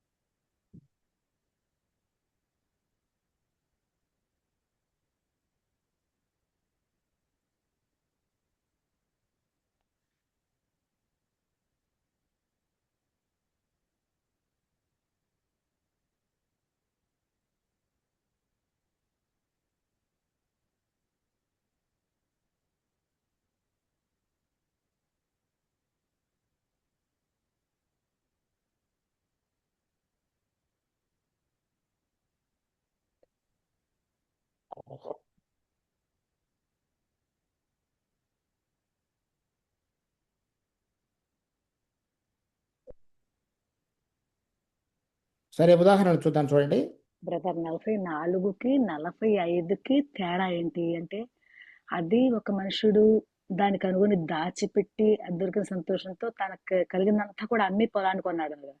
ఆ దాచిపెట్టడం అంటే నాకు 44వ బాగా అధ్యాయంలో అర్థమైంది. ఈ దాచిపెట్టిన దాని గురించి ఉదాహరణలు అవన్నీ.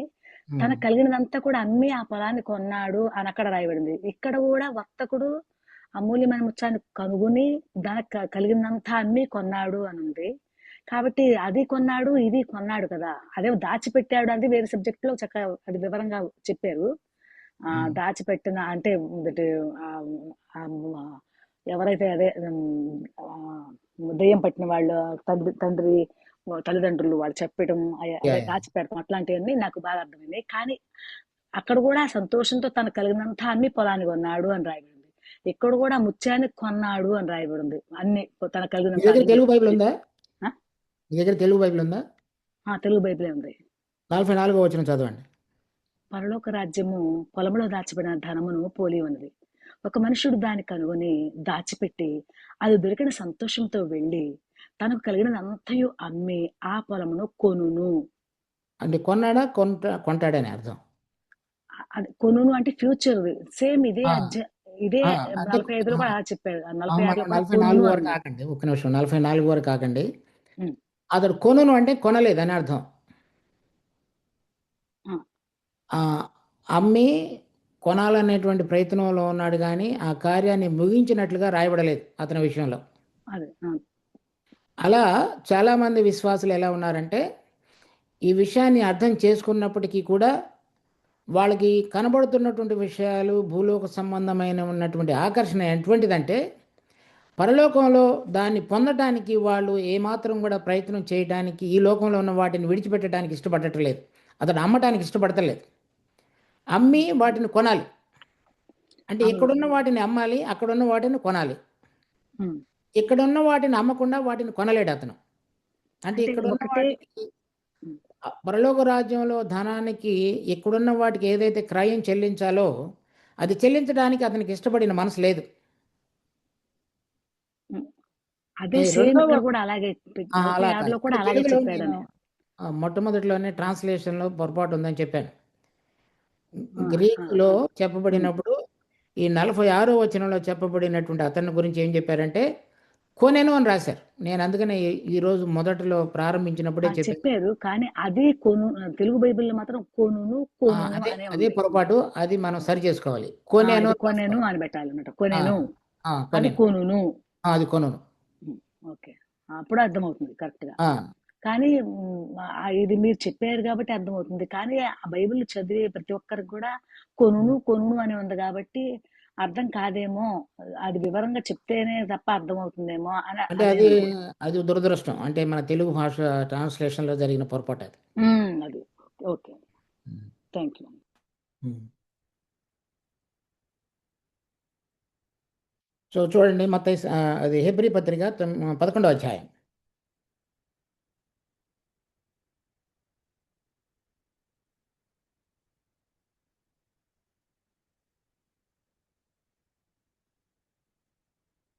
ఇరవై 24వ వచనం నుంచి 26వ వచనం వరకు. మోషే పెద్దవాడైనప్పుడు విశ్వాసమును బట్టి ఐగుప్తు ధనము కంటే క్రీస్తు విషయమైన నింద గొప్ప భాగ్యమని ఎంచుకుని అల్పకాలము పాపభోగం అనుభవించుట కంటే దేవుని ప్రజలతో శ్రమ అనుభవించట మేలని యోచించి ఫరో కుమార్తె యొక్క కుమారుడని అనిపించుకొనుటకు ఒప్పుకొనలేదు. ఏలైనగా అతడు ప్రతిఫలముగా కలగబోవు బహుమానమందు దృష్టించును. విశ్వాసమును బట్టి అతడు అదృశ్యుడైన వానిని చూచుచున్నట్లుగా స్థిరబుద్ధి గలవాడై అని రాయబడింది. అంటే అతడు మరి ఫరో కుమార్తె యొక్క కుమారుడు, అంటే రాజరికానికి చెందినటువంటి వాడు. కానీ ఈ ఐగుప్తు ధనం కంటే ఈ క్రీస్తు విషయమైన నింద గొప్ప భాగ్యమని ఎంచుకొని, సో ఈ ధనము వాటన్నిటినీ అతను పక్క పెట్టేశాడు. తర్వాత శ్రమలు వాటన్నిటినీ కావాలని పొందినట్లుగా ఉంది. ఎందుచేతనంటే ఈ ప్రతిఫలముగా కలగబోవు బహుమానము దృష్టించను. అంటే మహిమలో దేవుని కుమారునితో కలిసి భూమి మీద పరలోకంలోనూ రాజ్యం చేయబోవటం అనేటువంటిది ఇప్పుడు అతడికి ఐగుప్తు దేశంలో ఫరో కుమార్తె యొక్క కుమారుడు అనేటువంటి విలువైన దానికంటే ఎన్నో రెట్లు గొప్పది. అతడు ఐగుప్తు రాజ్యంలో 20 సంవత్సరాలు లేకపోతే 50 సంవత్సరాలు పరిపాలన చేయగలడు, లేకపోతే 100 సంవత్సరాలు చేయగలడు. కానీ 1000 సంవత్సరాలు పరిపాలన పరలోకంలో ఉన్నటువంటి దేవదూతల మీద అధికారం, భూలోకంలో ఉన్నటువంటి అన్ని దేశాల మీద అధికారం పొందగలగటం అనేటువంటిది అది ఎంత విలువైనదో అతడు అదృశ్యుడైన దేవుని స్థిరబుద్ధి గలవాడై చూచి ఆ బహుమానాన్ని యందు దృష్టించి వీటన్నిటినీ విడిచిపెట్టడం అనేటువంటిది అతడు తేలికగా తీసుకొని దేవుని ప్రజలతో కూడా శ్రమ పొందటం మేలైనదిగా ఎంచుకున్నాడు. సో ఎవరికైతే ఈ దేవుని కుమారునితో మహిమలో పాలు పొంది ఆయనతో పాటుగా ఆ రాబోయేటువంటి దేవుని యొక్క అడ్మినిస్ట్రేషన్, గృహ నిర్వాహకత్వంలో పాలు పొందుట అనేటువంటిది విశిష్టమైనదిగా ఎంచుకోగలరో, దానికి తగినటువంటి క్రయాన్ని చెల్లించడానికి ఇష్టపడతారో, వాళ్ళకి కలిగినటువంటి వాటన్నిటినీ కూడా అమ్మటానికి సిద్ధపడతారో వారిని గురించి చెప్పబడింది ఆ ఉపమానం. అది మోషే యొక్క ఉపమానాన్ని మొదట్లో చూస్తున్నామని. దాని తర్వాత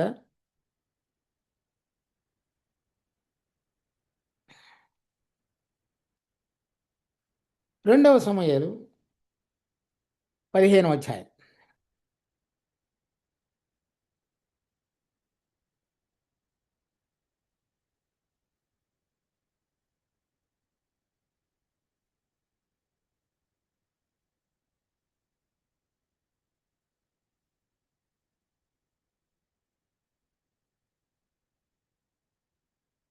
ఇరవై 20వ వచనం నుంచి. నిన్ననే వచ్చిన నీకు ఎక్కడికి పోదుమో తెలియక మాతో కూడా ఈ తిరుగులాట ఎందుకు? నీవు తిరిగి నీ సహోదరులను తోడుకొని పొమ్ము, కృపాసత్యములు నీకు తోడుగా ఉండునుగాక అని చెప్పగా, ఇత్తయ్, నేను చచ్చినను బ్రతికినను యెహోవా జీవము తోడు, నా ఏలిన వాడవను రాజువు నాకు నీ జీవము తోడు. ఏ స్థలమందు నా ఏలిన వాడువు రాజువు నీ ఉందువో ఆ స్థలమందే నీ దాసుడనైన నేను ఉందనని రాజుతో మనవి చేశాను. అలాగైతే నీవు రావచ్చునని ఇత్తయితో సెలవిచ్చాను. కనుక గిత్తీయుడకు ఇత్తయి అతని వారందరూ అతని కుటుంబీకులందరూ సాగిపోయారు. ఇది దావీదు అబ్షాలోము చేత తరమబడుతున్నటువంటి సందర్భంలో రాయబడినటువంటిది. ఈ ఇత్తయి, గిత్తీయుడైనటువంటి ఇత్తయి రాజ యొక్క అధికారంలో ఉంటున్నవాడు. కానీ దావీదు తరమబడుతున్నప్పుడు అతడు కూడా తన కలిగినటువంటి పొజిషన్, అధికారాన్ని విడిచిపెట్టి అతడు రాజును వెంబడించాడు. రాజు అరణ్యంలో ఎక్కడ ఉంటాడో తెలియనటువంటి పరిస్థితుల్లో కూడా దావీదు, నువ్వు ఎందుకు మాతో పాటు కష్టపడతావు, నువ్వు వెళ్ళమన్నాడు.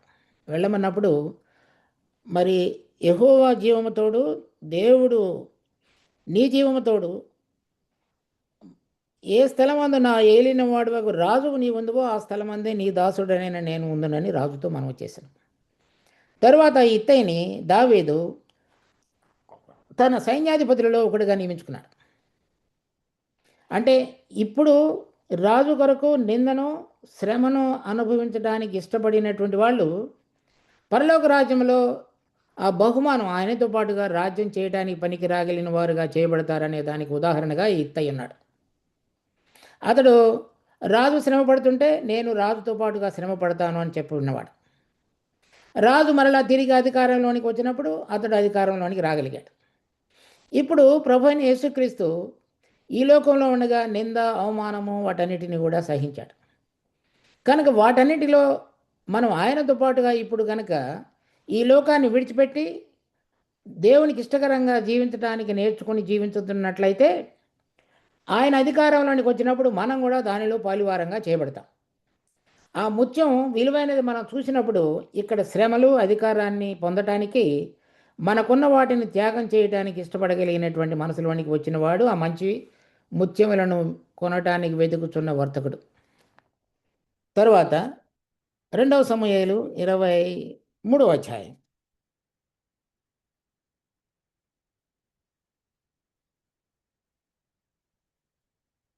సో ఇక్కడ ఒక 37 దావీదు యొక్క యోధులను గురించి రాయబడింది. సో మొదటి సమూయేలు గ్రంథంలో అతడు సౌలు చేత తరమబడుతున్నప్పుడు ఇంటి నుంచి పారిపోయినప్పుడు అతనితో పాటు అతని దగ్గరికి 400 మంది చేరతారు. తర్వాత ఇంకొక 200 మంది వస్తారు, 600 మంది అవుతారు. ఈ 600 మంది దావీదుకి రాజ్యం లేనప్పుడు అతడిని రాజుగా గుర్తెరిగి అతడిని వెంబడించిన వారు. వారిలో ఆ 600 మందిలో 37 యోధులుగా ఎంచబడ్డారు. అంటే ఇప్పుడు ప్రభువైన యేసుక్రీస్తుకి రాజ్యం, అధికారం లేకపోయినప్పటికీ ఆయనను మనం రాజుగా గుర్తెరిగి ఆయన అధికారం కింద జీవిస్తూ శరీరము, లోకము నుంచి ప్రత్యేకపరచబడుతూ జీవించిన వారని అర్థం. వారిలో 37 యోధులుగా ఎంచబడ్డారు. ఆ 37లో ఇంకా కొంతమంది విశిష్టంగా రాయబడ్డారు. వాళ్ళని గురించి 14వ వచనం నుంచి ఉంది చూడండి. 2వ సమూయేలు 23వ అధ్యాయం 14వ వచనం. దావీదు దుర్గములో ఉండెను, ఫిలిష్తీయుల దండు కావలి వారు బెత్లెహేములో ఉండిరి. దావీదు బెత్లెహేము గవిని దగ్గరనున్న బావి నీళ్లు ఎవడైనను నాకు తెచ్చి ఇచ్చిన ఎడల ఎంతో సంతోషించిదనని అధికారితో పలుకగా, ఆ ముగ్గురు బలాఢ్యులు ఫిలిష్తీయుల దండు కావలి వారిని ఓడించి దారి చేసుకొని పోయి బెత్లెహేము గవిని దగ్గరనున్న బావి నీళ్లు చేది దావీదు నొద్దకు తీసుకుని వచ్చిరి. అయితే అతడు ఆ నీళ్లు త్రాగుటకు మనసు లేక యెహోవా సన్నిధిని పారబోసి, యెహోవా, నేను ఇవి త్రాగను, ప్రాణమునకు తెగించి పోయి తెచ్చిన వారి చేతి నీళ్లు త్రాగుదునా అని చెప్పి నొల్లకుండెను. ఆ ముగ్గురు బలాఢ్యులు ఈ కార్యములు చేసిరి. మిగిలిన వాళ్ళు చాలామంది చాలా కార్యాలు చేశారు, కానీ ఈ ముగ్గురితోటి ఎవరు కూడా సములుగా ఎంచబడలేదు. కనుక బహుమానం పొందే వాళ్ళలో కూడా ఎవరైతే ఈ అమూల్యత, రాజు యొక్క విశిష్టతను తెలుసుకున్నారో ఆ రాజుకి వాళ్ళ ప్రాణాలు ఇచ్చేశారు, శత్రువుని ఓడించారు. రాజు యొక్క కోరిక ప్రకారం బెత్లెహేములో ఉన్న బావి దగ్గరికి వెళ్ళి నీళ్లు తీసుకొచ్చి వానికి ఇచ్చాడు రాజుకి. అంటే రాజు యొక్క అభిష్టాన్ని గుర్తెరిగి రాజు అధికారితో పలికాడు దావీదు, వీళ్ళకి చెప్పలేదు. కానీ వాళ్ళు విన్నారు. విని రాజు యొక్క ఆజ్ఞ లేకుండానే రాజు యొక్క కోరికను తీర్చడానికి తమ ప్రాణాలను తెగించి జీవించిన వారుగా ఉన్నారు. ఎప్పుడైతే మనం రాజు మనకు అనుగ్రహించబోయేటువంటి వాటిని విశేషంగా ప్రేమించి మన హృదయంలో భద్రపరుచుకొని జీవించడం అనేటువంటిది అభ్యాసం చేస్తామో, అప్పుడు వారికి కలిగినటువంటి ఘనతను దేవుడు పరలోక రాజ్యంలో ప్రవేశించినప్పుడు మనకు అనుగ్రహించేవాడుగా ఉన్నాడు. దాని తరువాత మత్తయి సువార్త 19వ అధ్యాయం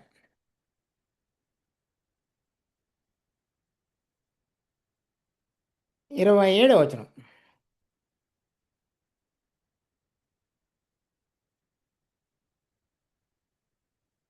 పేతురు, ఇదిగో మేము సమస్తమును విడిచిపెట్టి నిన్ను వెంబడించితిమి కనుక మాకేమి దొరుకునని ఆయనను అడుగగా, యేసు వారితో ఇట్లనెను, ప్రపంచ పునర్జన్మమందు, అంటే ఆ 1000 సంవత్సరాల పరిపాలనలో మనిషి కుమారుడు తన మహిమగల సింహాసనము మీద ఆసీనుడై ఉండినప్పుడు నన్ను వెంబడించిన మీరును 12 సింహాసనముల మీద ఆసీనులై ఇశ్రాయేలు 12 గోత్రముల వారికి తీర్పు తీర్చుదురు.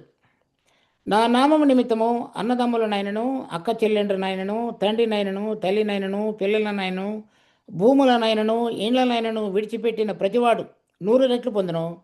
ఇదిగాక నిత్య జీవమును స్వతంత్రించుకొనును. అంటే ఇక్కడ నిత్య జీవం అంటే మాటకు అర్థం పరలోక రాజ్యంలో ప్రవేశించడం అని ఇక్కడ చెప్పబడినటువంటి దానిలో. కనుక ఎవరైతే ఇప్పుడు ఆ ఉపమానంలో చెప్పబడినటువంటి వర్తకుని వలె వారందరూ కూడా ఇక్కడ చెప్పబడినటువంటి అపోస్తులు, తర్వాత ప్రభు మనందరికీ ఇస్తున్నటువంటి సూచన ప్రకారంగా ఆయన కోరిక మేరకు వీటన్నిటిని విడిచిపెట్టడానికి ఇష్టపడినటువంటి మనసు కలిగిన వారందరికీ కూడా ఇక్కడ 100 రెట్లు, తర్వాత పరలోక రాజ్యంలో ఆయన వచ్చినప్పుడు ఆయనతో పాటుగా మహిమలో ప్రవేశించగలగటానికి పనికి రాగలిగిన ఆధిక్యత మనకు అనుగ్రహించేవాడుగా ఉన్నాడు. దాని తర్వాత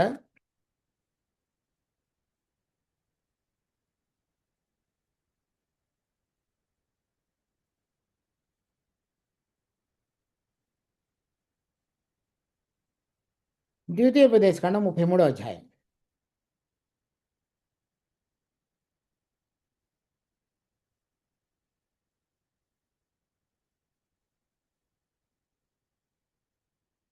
సో నేను 8వ వచనం నుంచి చదువుతున్నాను చూడండి. ద్వితీయోపదేశకాండం 33:8. నీ తుమ్మీము, నీ ఊరీము నీ భక్తునికి కలవు, మస్సాలో నీవు అతన్ని పరిశోధించితివి, మెరీబా నీళ్ల యొద్ద అతనితో వివాదపడితివి. అతడు నేను వాని నెరుగునని తన తండ్రిని గూర్చియో తన తల్లిని గూర్చియో అనెను. తన సహోదరులను లక్ష్య పెట్టలేదు, తన కుమారులను ఎంచలేదు. వారు నీ వాక్యమును బట్టి నీ నిబంధనను గైకొనిరి. ఇది లేవీయుల గురించి ప్రభు మోషే చెప్తున్నాడు. వారు దేవుని యొక్క వెలుగులో నడిచేవాళ్ళు గాను, సత్యాన్ని కలిగిన వారు గాను, అది ఇతరులకు బోధించేవారు గాను ఉంటూ వాళ్ళు దేవునితోటి సంబంధం వచ్చినప్పుడు వాళ్ళు ఏం చెప్తున్నారంటే, నేను వాని నెరుగునని తన తండ్రిని గూర్చి తన తల్లిని గూర్చి అనను. తర్వాత తన సహోదరులను లక్ష్య పెట్టలేదు, తన కుమారులని ఎంచలేదు. అంటే అన్నిటినీ విడిచిపెట్టగలడానికి పనికి రాగలిగిన విధంగా చేయబడిన వాడు యాజకుడు. ఎవరైతే ప్రభు పరలోక రాజ్యంలో వచ్చినప్పుడు జయించిన వారు రాజులుగాను యాజకులుగాను ఉంటారు. ఆ రాజులుగా యాజకులుగా ఆయనతో పాటుగా రాజ్యం చేసి యాజకత్వం చేయడానికి కావలసిన అర్హతలో పాత నిబంధన ప్రకారంగా తల్లిని తండ్రిని నేను ఎరుగునని చెప్తాడు. కుమారులు నాకు కుమారులు లేరు అన్నట్లుగా వ్యవహరిస్తాడు. తర్వాత సహోదరులను లక్ష్య పెట్టలేదు. అంటే ఎవరైతే నా పక్షంగా ఉంటారో వారందరూ కత్తి తీసుకొని సహోదరులను చంపమన్నప్పుడు లేవీలు ఒక్కళ్ళు మాత్రమే ఆ కార్యాన్ని చేశారు. ఆ రోజున 3,000 మందిని చంపారు వాళ్ళు.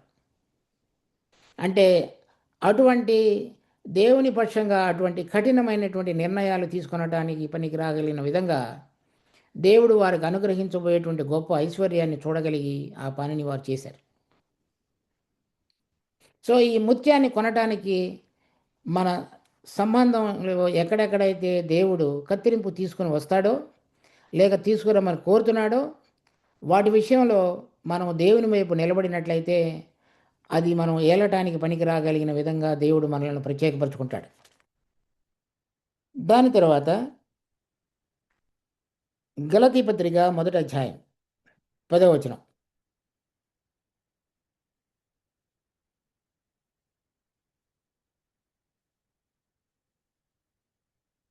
ఇప్పుడు నేను మనుషుల దయను సంపాదించుకున్న చూచుచున్నానా, దేవుని దయను సంపాదించుకున్న చూచుచున్నానా? నేను మనుషులను సంతోషపెట్టగోరుచున్నానా? నేను ఇప్పటికి నీ మనుషులను సంతోషపెట్టువాడనైతే క్రీస్తు దాసుడిని కాకయే పోవద్దు. సో అన్ని విషయాలలో కూడా ప్రత్యేకపరచుకుంటాం. తర్వాత ఫిలిప్పీలు రాసిన పత్రిక 3వ అధ్యాయం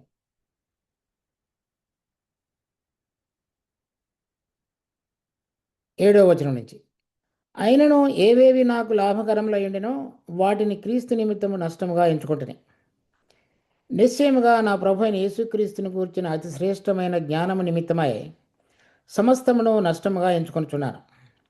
క్రీస్తును సంపాదించుకొని ధర్మశాస్త్ర మూలమైన నా నీతిని గాక క్రీస్తునందలి విశ్వాస మూలమునైన నీతి అనగా విశ్వాసమును బట్టి దేవుడు అనుగ్రహించు నీతి గలవాడని ఆయన యందు అగుపడు నిమిత్తము ఏ విధము చేతనైనను మృతుల్లో నుండి నాకు పునరుద్ధానము కలుగవలనని ఆయన మరణ విషయంలో సమాన అనుభవం గలవాడని ఆయనను ఆయన పునరుద్ధాన బలమును ఎరుగు నిమిత్తము ఆయన శ్రమలలో పాలివాడనొకటి ఎట్టిదో ఎరుగు నిమిత్తము సమస్తమును నష్టపరుచుకొని వాటిని పెంటతో సమానంగా ఎంచుకుంటున్నాను. సో నాకు కలిగినది ఏదైనా సరే నేను పొందబోయేటువంటి అనుభవంలో విలువైనవిగా నేను ఎంచుకునటం లేదు. తర్వాత చెప్తున్నాడు 14వ వచనం. క్రీస్తు యేసునందు దేవుని ఉన్నతమైన పిలుపునకు కలుగు బహుమానమును పొందవలనని, అంటే ఆయనతో పాటుగా రాజ్యం చేయాలనేటువంటి బహుమానం గురి యొద్దకే పరిగెత్తుచున్నాను. కాబట్టి మనలో సంపూర్ణమైన వారందరము ఈ తాత్పర్యమే కలిగి ఉందము.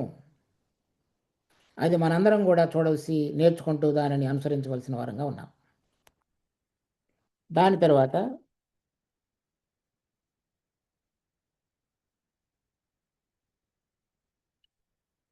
ప్రకటన గ్రంథం 12వ అధ్యాయం.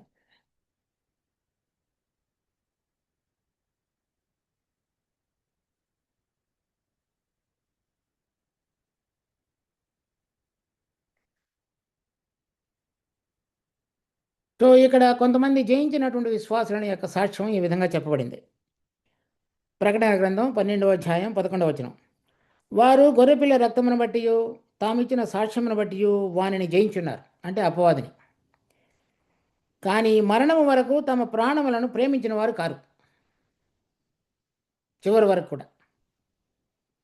అందుచేతనే వారు శరీర విషయం లోకం విషయంలో ప్రత్యేకపరుచుకొని దేవుడు కోరిన విధంగా జీవించగలిగారు.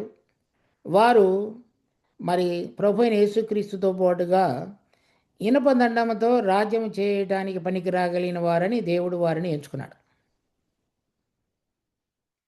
సో కనుక అటువంటి ఆధిక్యతలోనికి రాగలగటానికి దేవుడు ఈ లోకంలో ఈ శరీరంలో మనకు ఈ అవకాశాన్ని ఇచ్చాడు. దాని యొక్క విశిష్టతను మనం గుర్తెరిగి ఆత్మ మనకు తెలియపరుస్తున్న కొలది మరి శరీరం మీద జయం, లోకం నుంచి ప్రత్యేకత, జీవించగలిగినటువంటి అనుభవంలోనికి రాగలుగుతున్నట్లయితే వారు ఏ విధంగా ఆ బహుమానం కొరకు తర్వాత విలువైనటువంటి ముత్యాన్ని దాన్ని పొందటానికి చేయవలసిన ప్రయత్నాన్ని జరిగించారో మనం కూడా ఆ విధంగా ముందుకు సాగగలిగే విధంగా దేవుడు మనందరికీ కృప చూపించగలడు. సో ఈ ఉదాహరణలన్నీ కూడా మనకు ఎంతో ప్రోత్సాహాన్ని ఇచ్చేయగలిగినటువంటి జీవితాలు. వారందరూ కూడా మనలాంటి వాళ్ళే. కానీ వారి యొక్క బలహీనతలలో దేవుని యొక్క బలం, వారి యొక్క గుడ్డితనంలో దేవుని యొక్క వెలుగు, వారి యొక్క అజ్ఞానంలో ఆత్మ సంబంధమైన జ్ఞానము, వివేకము అనుగ్రహించబడి వారు వారి వారి జీవితాల్లో దేవుని పిలుపుకు తగినట్లుగా నడుచుకున్నారు. అందుచేత వారందరూ కూడా మరి జయించిన విశ్వాసుల పట్టి జాబితాలో రాయబడ్డారు.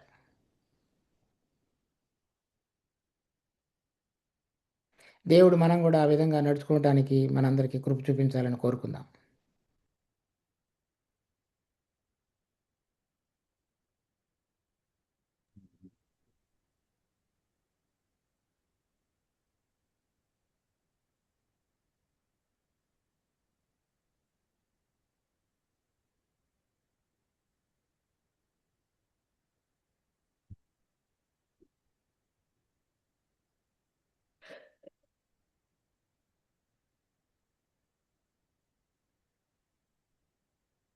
ఎనీ క్వశ్చన్స్ అండి ఎవరికన్నా? మరి anything?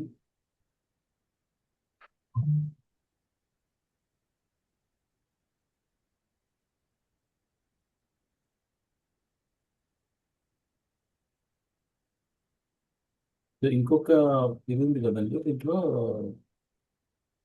అదే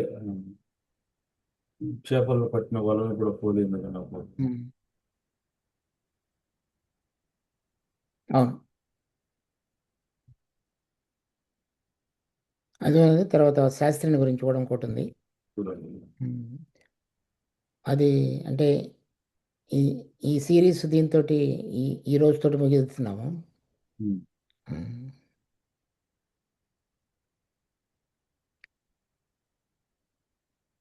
తర్వాత ఎప్పుడైనా మళ్ళీ దేవుని నడిపింపులో చూద్దాం. తప్పకుండా.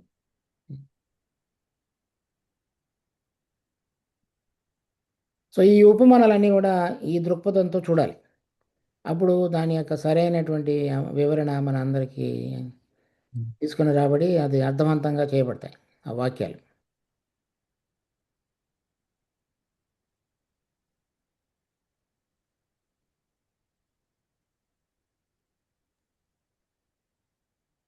ఈ 1 కొరింథీ 6వ అధ్యాయం 2వ వచనం 3వ వచనంలో పరిశుద్ధులు లోకమును తీర్పు తీర్చుతారని మీరు ఎరుగరా? అలాగే 3వ వచనంలో మనము దేవదూతలను తీర్చిదిద్దమని మీరు ఎరుగరా?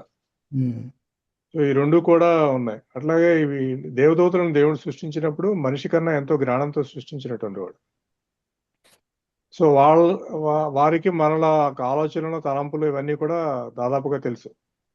అటువంటి మోషే చనిపోయిన తర్వాత ఎలాగైతే సాతాను తన యొక్క శరీరం గురించి వచ్చి జూడా పత్రికలో మనం చూసామో, ఆ విధంగా మనలో ఆయనకి సంబంధించినటువంటి అంటే సాతానికి సంబంధించింది ఏది ఉన్నా కానీ అది వదిలిపెడతానికి ఇష్టపడడు. సో అటువంటి మనం వాళ్ళని తీర్పు తీర్చేటువంటి స్థితికి రావాలంటే అది ఎంతో ఇంకా గొప్ప భాగ్యం. ప్లస్ దానికి తగినట్టుగా ఈ లోకంలో ఉండగానే మనం అటువంటి మార్పు, నూతన మనసు, నూతన ఆత్మ పొందుకుని ఆ విధంగా జీవించినప్పుడే అవన్నీ దేవుడు ఎలవ చేస్తాడు. అటువంటి ప్రత్యేకత లేక దాన్నే పరిశుద్ధత అన్నారు.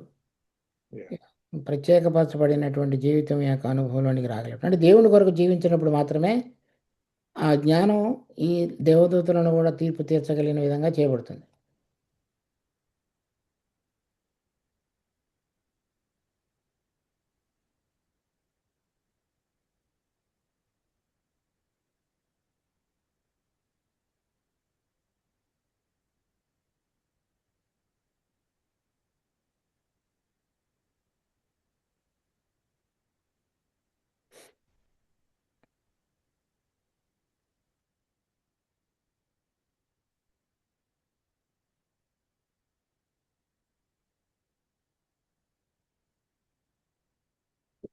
ఎవరైనా ఏమైనా అడుగుతారండి?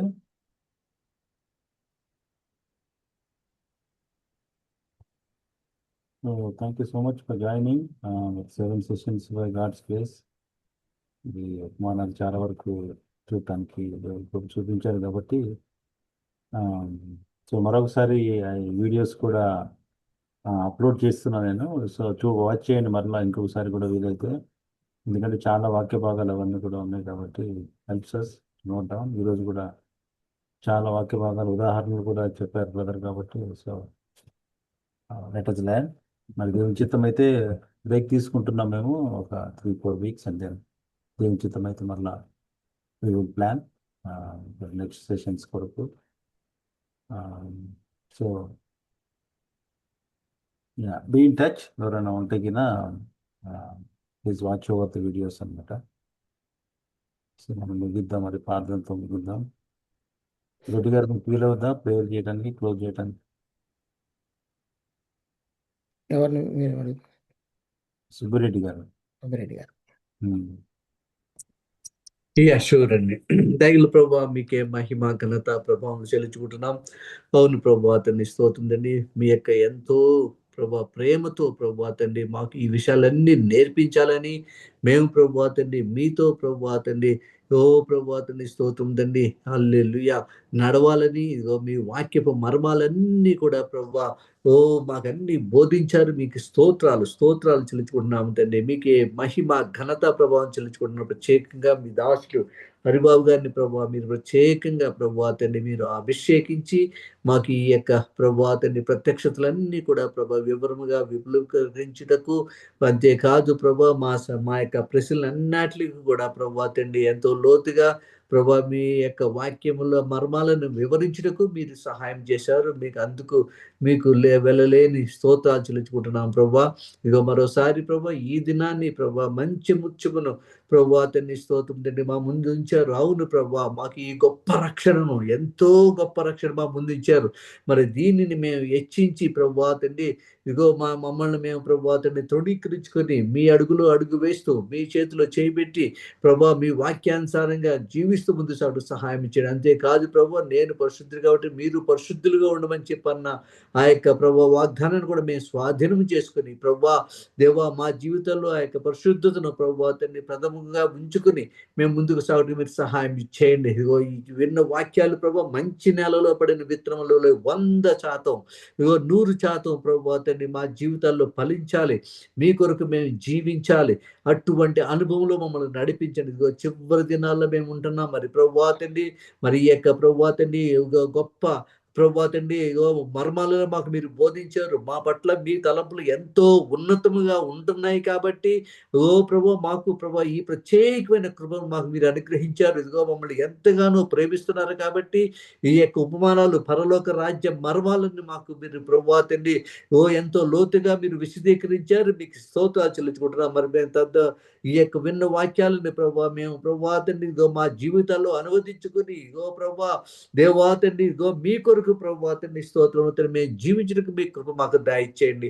అలాగే పార్టిసిపేట్ చేసిన ప్రభా తండ్రి ప్రతి ఒక్కరిని ప్రభా తండ్రి 100 మీరు ఆశీర్వదించండి, 100 ఫలించడానికి సహాయం చేయండి. అలాగే ఇంకనో మీ దాసుని ఇంకనో మీ అభిషేకించి ఇంకా ఘనంగా మీరు వాడుకోండి. విన్న వాక్యాలను బట్టి మీకు స్తోత్రాలు చెల్లించుకుంటూ ఈ వాక్యాలు మా జీవితంలో ఫలింపు చేస్తున్నారు. మీకు స్తుతి చెల్లించుకుంటూ యేసు పరిశుద్ధ నామాన్ని బట్టి ప్రార్థన చేయుచున్నాము తండ్రి. ఆమేన్. ఆమేన్. ఆమేన్. ఆమేన్.